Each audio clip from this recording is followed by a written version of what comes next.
Hi everyone, my name's Princess Diana of Themyscira, commonly known as Wonder Woman. Here's my lightsaber as proof.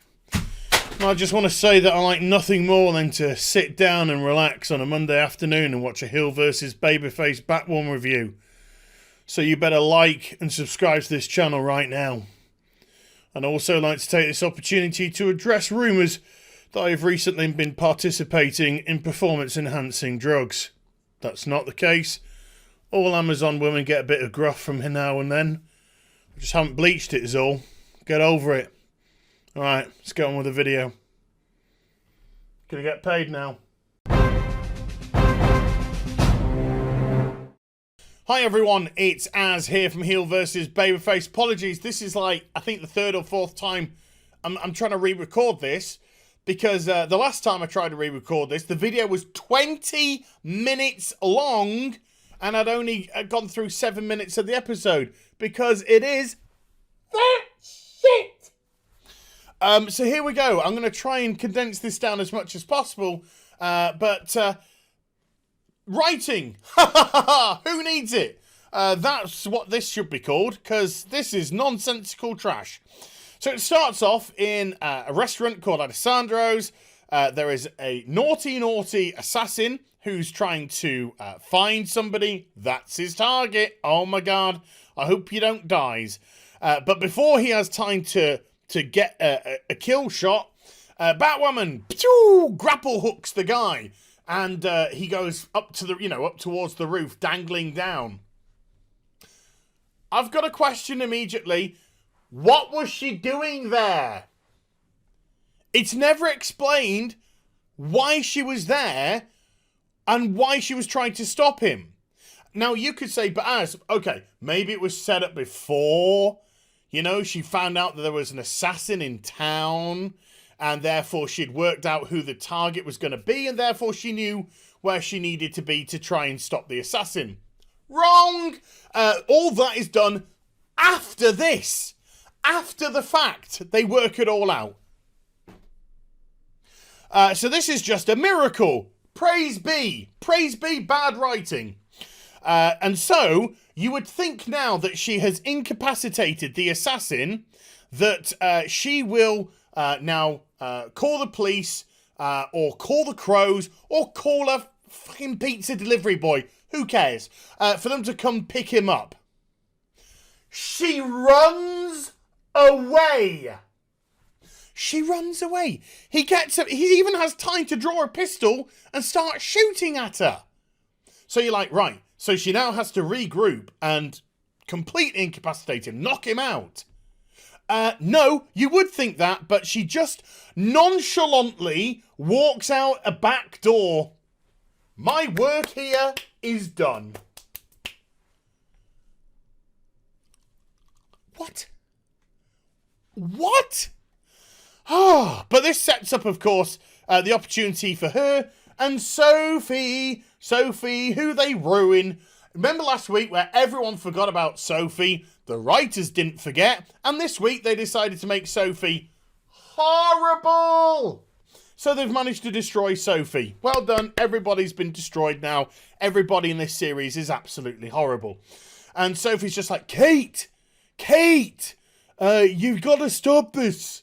I'm going to have to tell your dad or something. I know it's you. And Kate puts on the voice changer, just like, I am not Batwoman. I don't know what you mean. And then she zip lines out of there. And then, in what I think is the first communication between these two characters, Sophie actually speaks to her husband.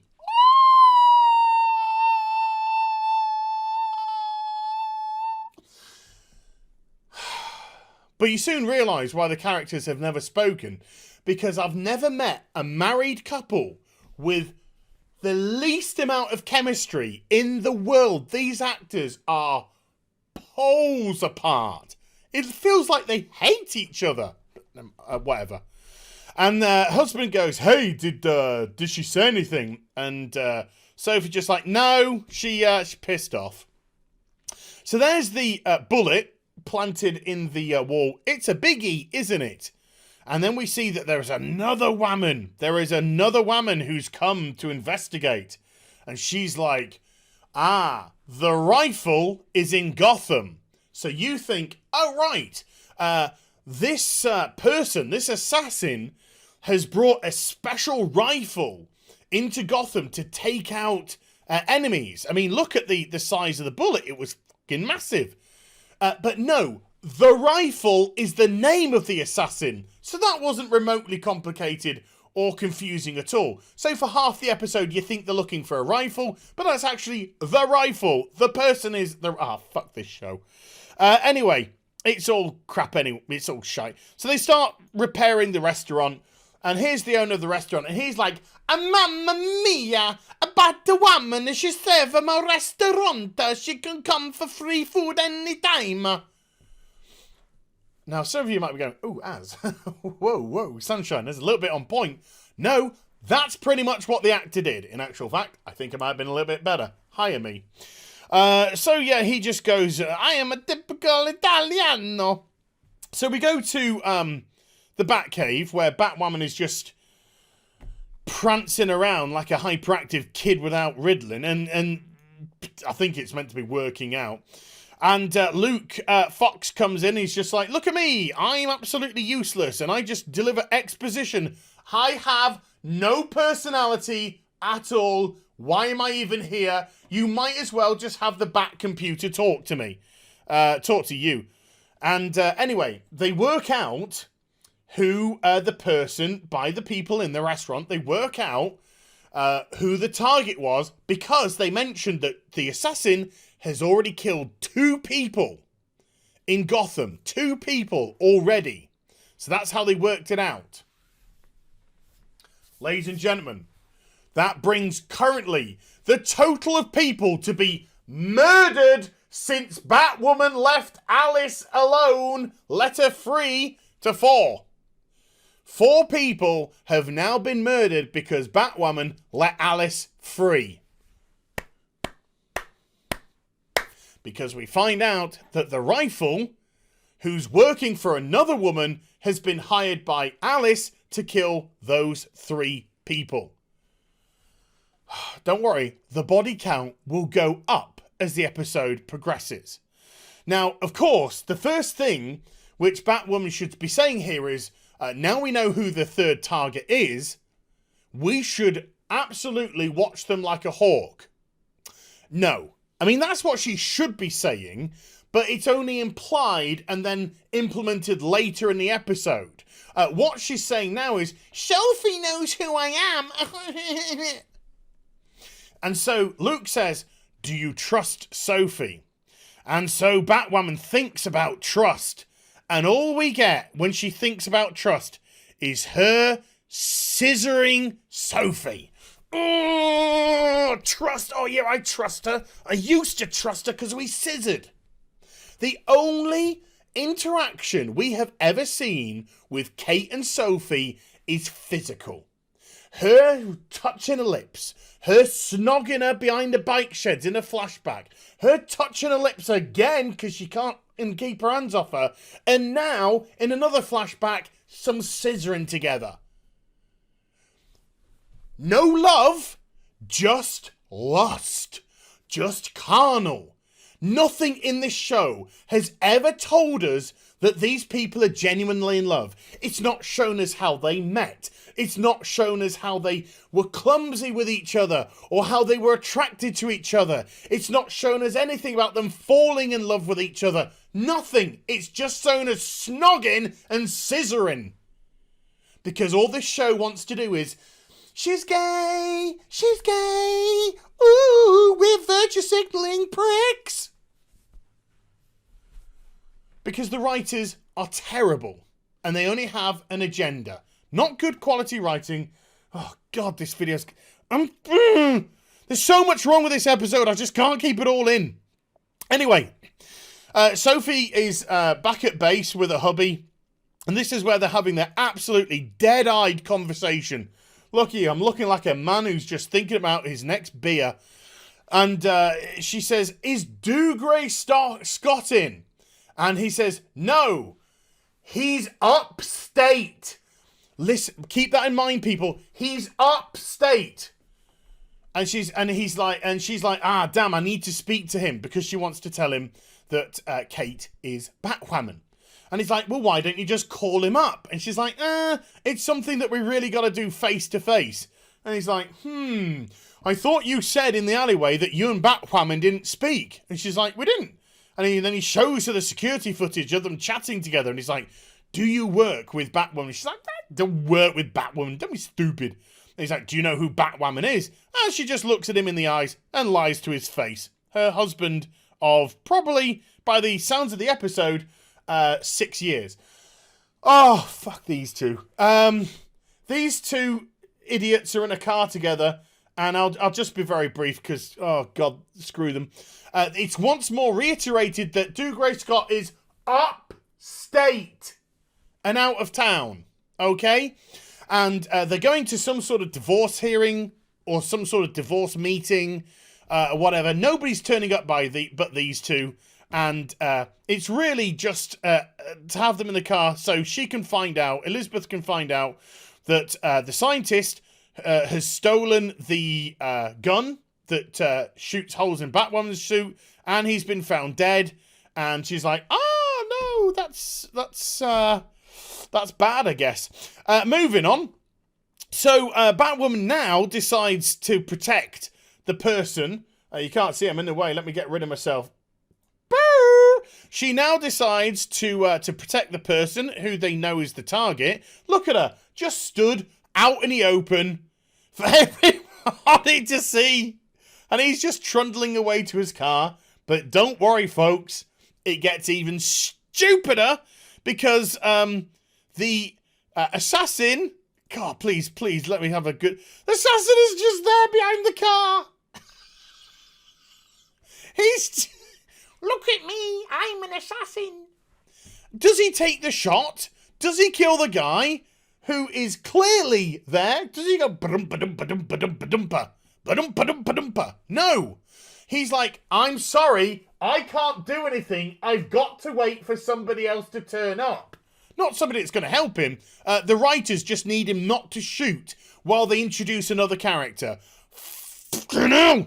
So, who comes but that woman? God, I'm in the way again. I have to move this across. There you go. So the assassin and the woman start fighting against each other. He runs away, but Batwoman throws a bowler and hooks his feet, and he falls to the ground. Now, this stupid wench here, she's just like, oh no, I don't think so, Batwoman. I don't think you're going to get the collar for this, governor. And so they start fighting. Meanwhile, the assassin undoes his bowler and runs away. Meanwhile, the scientist they're trying to protect has run away while they have their tit measuring competition against each other. Oh my fucking God. And don't worry, folks.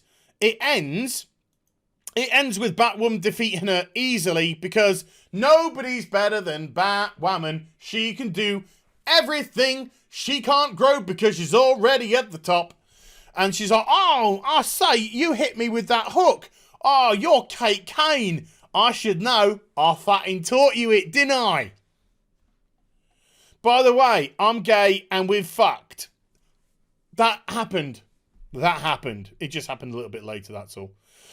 And it's like, Julia Pennyworth, Alfred's daughter. Should we discuss Alfred and Batman? No, let's move on to more scissoring, shall we? Yeah, scissoring. So the scientist has run away. And as you can see, there's a nice person hiding around the corner with a knife. Because they're going to stab him to death. Bye! It's Mouse! Mouse stabbies them to death. 5 people are now dead because Batwoman has let Alice go twice. Hero. Breaks a priceless vase. Kidnaps 2 people. Tortures one of them. Responsible for the death of 5 people. This is these writers are absolutely retarded. And Alice is just like, oh, looksy pooksy, we killed some. And so they've got the gun, which blasts the hole, and he's like, there's the assassin. He's like, my boss just wants to know if this works. And she's like, well, if she wants it, she's going to have to bring me what I wanted to bring me. Because we killed the third person, you didn't. I said you've got to kill 3 people. You only killed 2. I got Mouse to kill the other. And so she blows a hole in the wall to show that the weapon works. And he's like, right, I'll go back to my boss then. So he buggers off to his boss to get what she needs. And this is where Julia goes back to the Batcave and says, I remember when we scissored. Oh, yeah, I remember when we scissored. It was great, innit? Remember when we scissored? Yeah, we did like fine scissoring, didn't we? And what was it? We scissored because you were getting it over Sophie, who you were scissoring before me. Because that's all this show's about. Just virtue signalling. Virtue signalling, virtue signalling. Virtue signalling. This whole fucking this scene is crap. All of it. All of it. Actually, I had one tiny good bit with a dinosaur, which is a harken to the Batcave. So we go back to more virtue signalling. We get a flashback of them going, we've been found snogging. We've got to sign this bit of paper which says there is no homosexuality going on between us. And Kate's just like, I've got a golden pussy. Throw your whole life away just for me. Throw all your career away just for me. And let's go out and proud. Whatever. So she's like, yeah, I'll do that. Let's do that. You're amazing. You're the best. You're the just greatest at everything. Yeah, I'm going to follow you and I'm going to do that. So she comes out of a flashback and then Kate messages Sophie and says, we need to meet at Alessandra's because she wants to try and talk her out of grassing her up to daddy. Oh, get ready for some more virtue signaling, folks. It's thick and fast in the ready money round. So they go to Alessandro's for some reason, the restaurant where the attack happened. For some reason, it's like a serial killer has to go to the scene of their crimes to check it out. Batwoman has to go to a scene where somebody was nearly killed that she was probably responsible for. So we go to the restaurant, and this is where everything gets really weird, because Kate holds Sophie's hands as she's talking about bollocks, and Mr. Hello Mario says, hello, no, I got a couple of gays in my restaurant. Oh, mamma mia. Even though Sophie's wearing a wedding ring and doesn't question it, and even though women are predominantly more tactile than men with each other. I know girlfriends that just hold hands as they're walking down the street. Doesn't mean they're lesbians or anything like that. Women are just more affectionate in that sort of way. It's just, if it was 2 guys and they were like holding each other's hands going, oh, baby, baby, it would seem more obvious. But this isn't obvious at all. So he goes up and goes, there's a strict dress code here and your shoes, they don't fit it. And then she's just like, oh, are you embarrassed that I'm gay? Are you embarrassed that I'm gay? I'm going to make a big scene. No, fair enough. The guy's a prick for trying to kick him out for doing it. I mean, like I said, he made one hell of a fucking leap to get to there. You know? And Sophie can just say, I'm married to a dude. And it could have all been over then. Even though he is a dick. I do admit he's a dick. But of course, you know, she's got to do I'm a gay! You know, once an episode at least. And so she makes a big scene and he's just like, okay, you don't have to leave the restaurant. And then Kate, of course, because Kate makes all the decisions for everybody, says, no, we don't want to eat here now anyway, and gets up and storms off. Do you fancy asking Sophie? No? Okay, fair enough. And so they leave the restaurant after, of course, she's made threats saying, oh, by the way, my sister-in-law, Mary, she's got 3.5 million followers on Snap. Why? Why would Mary have 3.5 million followers? What, is it personal Snapchat? Does she send pictures of legs of Kim? What? Why? What is she? Who is she? She's not famous. Nobody knows her, really. You know, she might be in certain small circles. How would she have 3.5? Anyway, fuck that. Because that's the least of this show's problems. Oh, Jesus Christ, we're at 18, 19 minutes. I'm only halfway through the episode. God, it gets worse. And so the guy says, are you all right? You know, you didn't have to do that. And she's like, yes, I had to do that. I've got to fight for my pride. I've got to fight for it. You know, even though she got her licks in, she made a scene. The guy was embarrassed. He rescinded his booting out. I'm not saying he's a good guy. Like I said, he's a complete arsehole. But she got her tit for tat. Don't worry, later on she'll get vindictive as hell. Don't worry, she'll get really fucking vindictive later on. And so we get another flashback where she said, why did you, why didn't you leave me? Why did you not go away with me? Why did you sign that bit of paper? And this is, oh boy, this is where I could piss some people off, but it's the truth. And if you can't handle the truth, I don't care.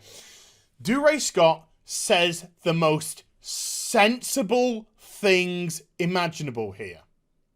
He's just like, my daughter Kate, she's headstrong, she knows what she wants, she knows who she is, she's gonna go in there, she's gonna give them hell, and they're gonna kick her out. But I love her for the way she is, and I love her for the way that she behaves. But if you want a career in the army, then you're going to have to sign that bit of paper. Because if you don't, you will get kicked out as well, Sophie. And Sophie's parents are complete bigots. And Sophie wants a career. And so Sophie's like, you're right. If I want a career, and I do want a career in the army, I'm going to have to sign this. I don't like it, but I am going to have to sign it because I think it's more important for my career. And as she has said to Kate before, I don't have the luxury of outrage. And so she does the thing that is best for her with some good advice. You go out there and you go, I am gay, this is who I am. You will get kicked out and you will be forgotten. They won't, this establishment will go on as always. Or you can sign it, suck it up, and get yourself a career. And she wanted the career, so she signed it. It all makes sense. One thing makes sense.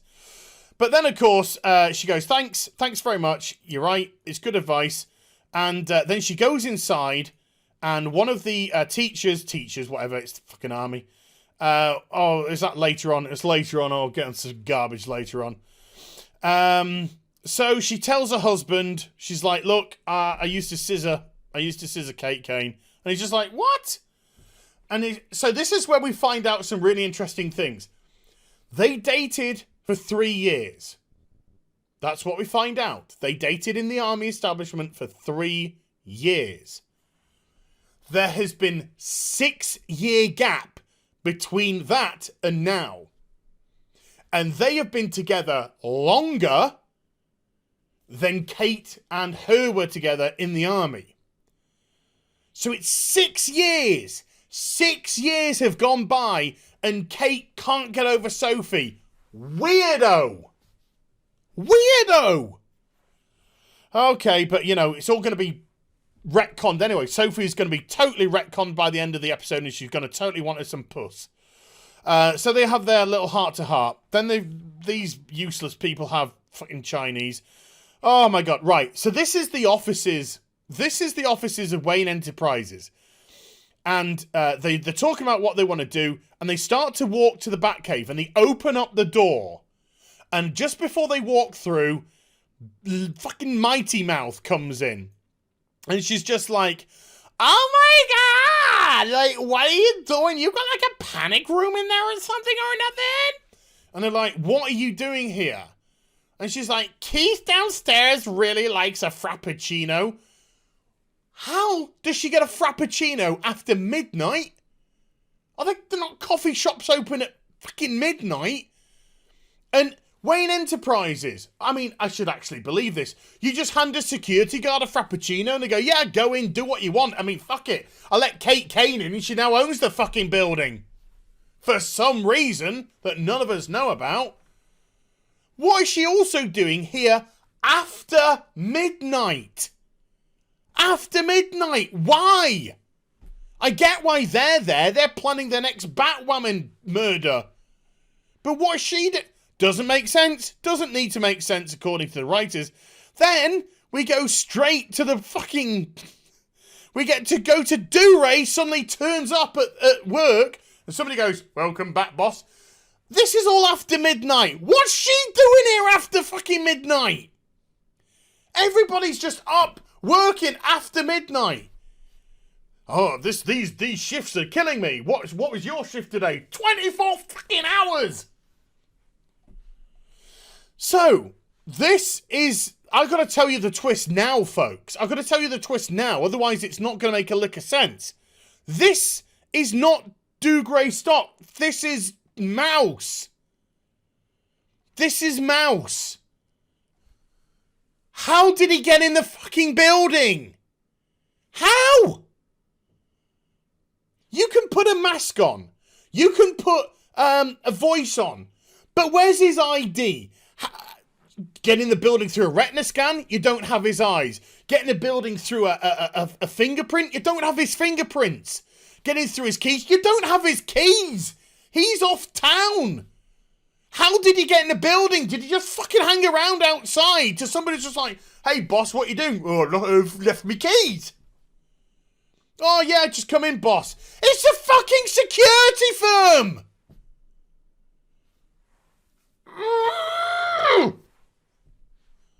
So anyway, this is all the bits which doesn't make sense.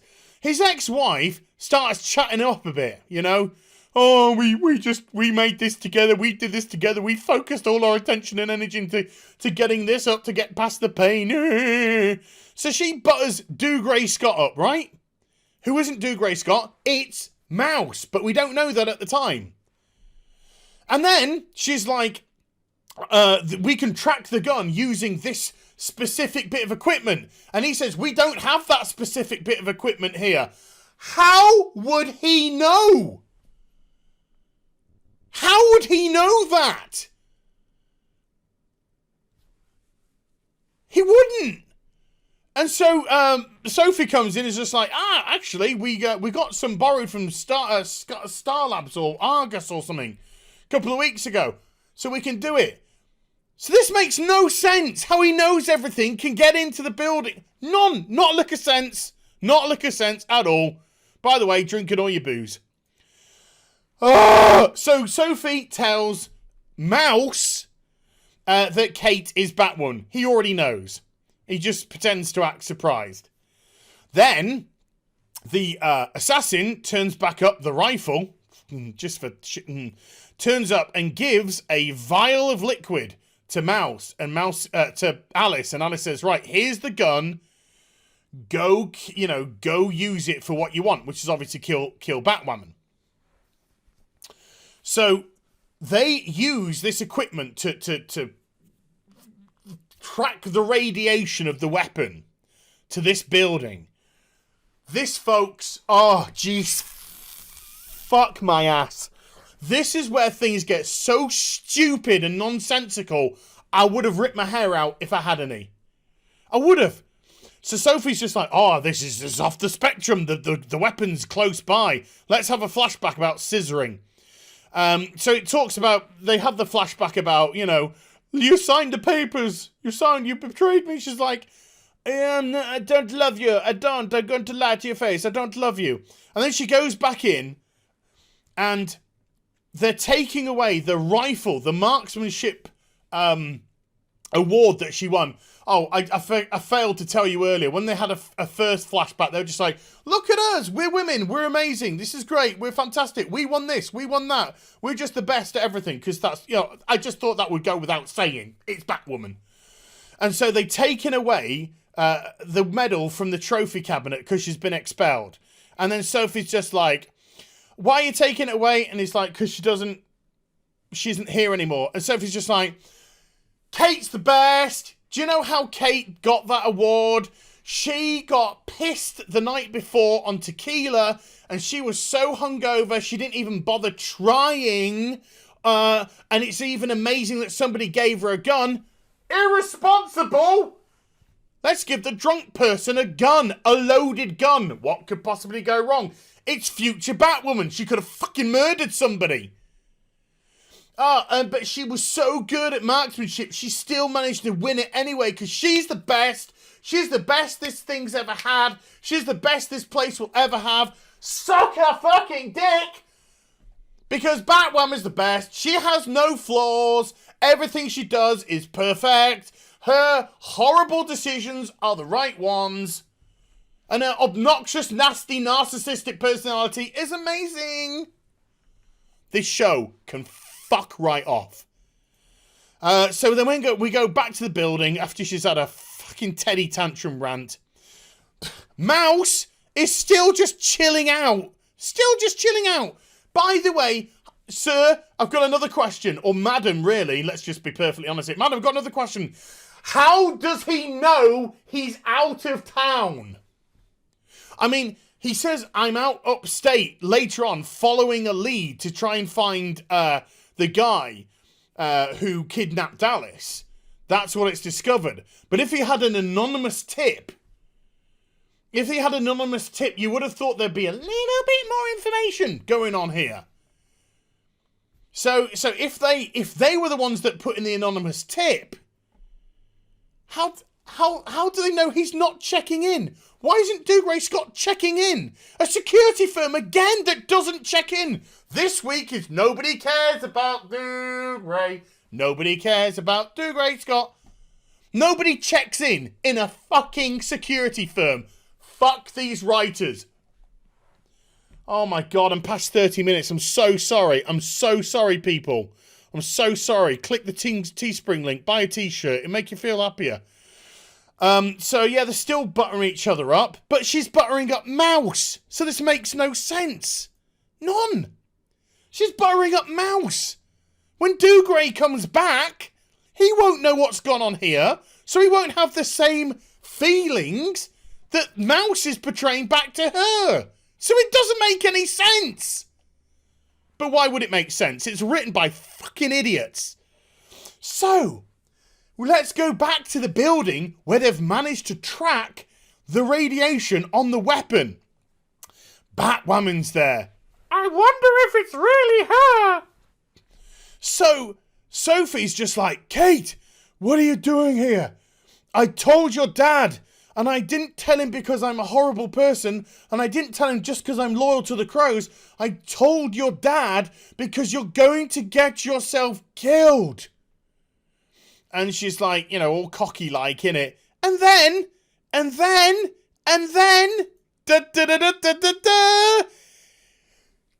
Kate turns up behind her! Why? Why is she there? Why is she there? I know the show's trying to say, oh no, if Batwoman's there and Kate's there, Kate can't be Batwoman. But what the fuckity fuck is Kate doing in this building at this time, at this moment? It's akin to saying, oh, I think Batman, I think you're Bruce Wayne. So, I'm going to go back to my, job, whatever it may be, and take a swim at 2 o'clock in the morning. And then Batman and Bruce Wayne turning up at 2 o'clock in the morning at my swimming pool going, well, it can't be me, because there's Batman, and I'm just here for shits and giggles. What is she doing there? It makes no sense. But does she say, what are you doing there? And she says, I was going to ask you the same question. She's doing a fucking job!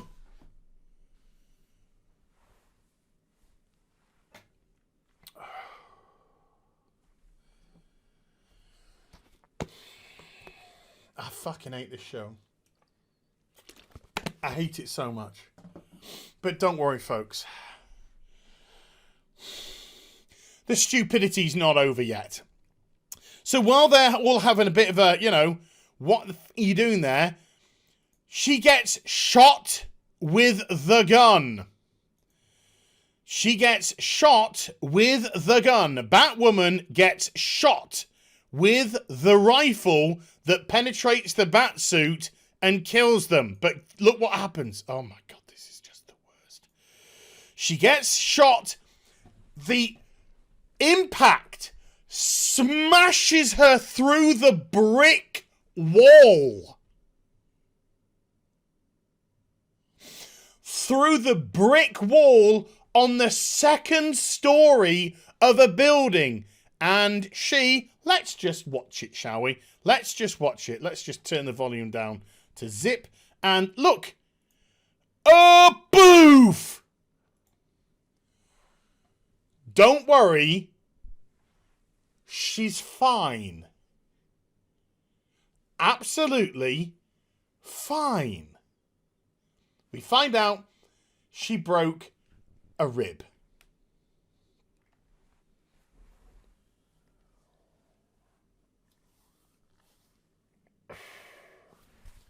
So if I stand up and somebody shoots me and I get propelled through that brick wall there, 2 stories down to the concrete floor,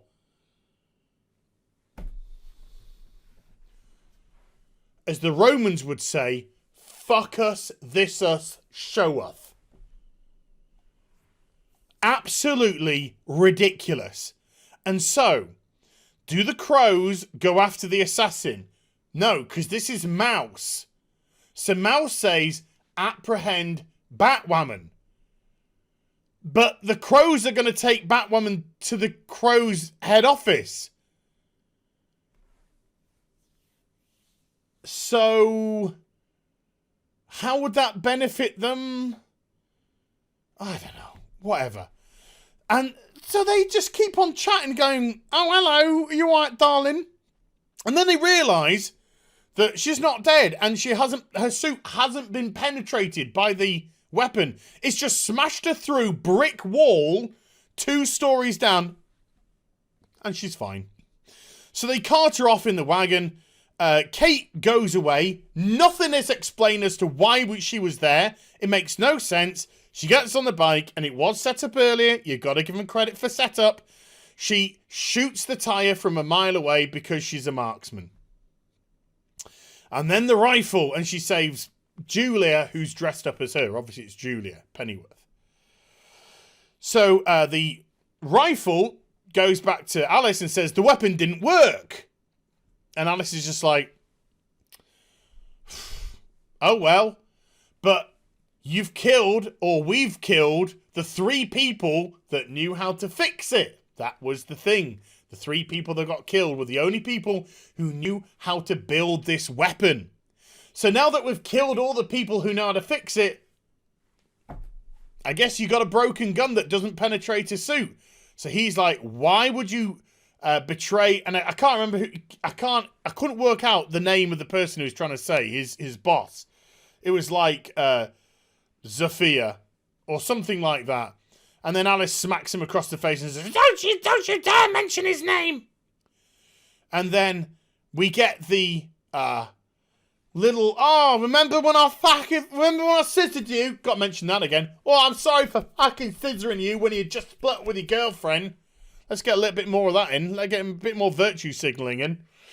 And then she's like, the assassin's left Gotham. He's off to the Mediterranean and he's got the gun with him. So you should be safe. Isn't that wonderful? And Luke is just stood there going, why am I even in this show? And then we get the reveal. Oh my God. Then we get Sophie, who's just like, no, I'm going to tell Alice that, yeah, I want to be with her because let's just retcon me. But, you know, as they do in the CW, one person speaks and the other person doesn't say, look, shush, let's scissor. She's like, no, I think it's best. I think you're right. It's unfair on you and it's unfair on your husband that I haven't gotten over you after 6 years because I'm a creep. And it's best that if we keep our distance from each other. So Sophie's just like, instead of me saying, no, actually, I do have the same feelings and let's get it on because I'm now a horrible person. She's like, oh, okay, I'm just going to keep quiet. And she gives her a gift, and the gift is the medal from the army because she's kept it to show how much she loves these hers. Oh, Jesus. Then we get Sophie going back to her husband and saying, hey, do you want to know There's nothing going on between me and Kate anymore. It's all over. You're the only person I love. Here, gives a kiss. We've got no charisma or personality or any sort of chemistry between us whatsoever. Then we have vindictive Batwoman now, who bought this building so that she could open a gay bar to piss the restaurant owner off, who wanted to kick her out the restaurant. Even though she got her licks back against him and embarrassed him in front of his restaurant. So they were pretty much even. Because he said, you know.